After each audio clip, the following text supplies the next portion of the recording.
Shows have become part of the culture at Dog Brewing Company in Marquette. The last one of 2022 starts tomorrow and runs through Sunday. We stopped in today as the show was setting up to see how these events have evolved over the years.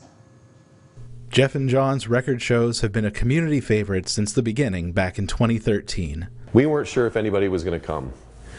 And at 5 o'clock they opened the back door and there were a whole bunch of people that came in and bought a whole bunch of records.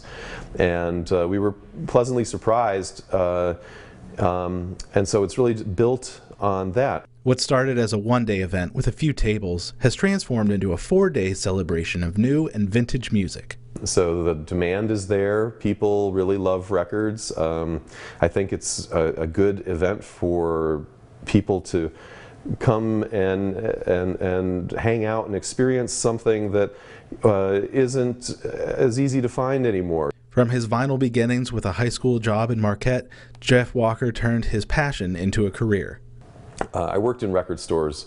I worked at Teletronics Discount Records on North 3rd Street in high school, my last year of high school at MSHS.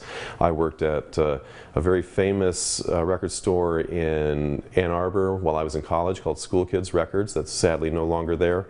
And then I worked at a whole bunch of other record stores throughout the Metro Detroit area and a small music distributor in San Francisco and things like that. And so I have a long history of hanging out in spaces where vinyl is for sale.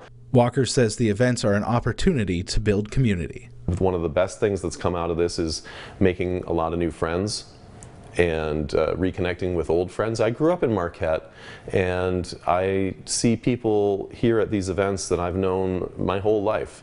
I mean, literally almost 50 years. He's also been able to watch the next generation of enthusiasts discover the magic of music. We have a friend who brings his 5-year-old daughter, and she brings her own step stool and stands up on the stool and looks through the boxes because she knows what she's looking for.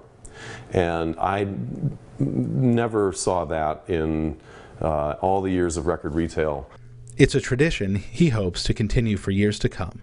So that's a great outgrowth of this, is that my community has expanded, and I hope that's been true for a lot of other people too.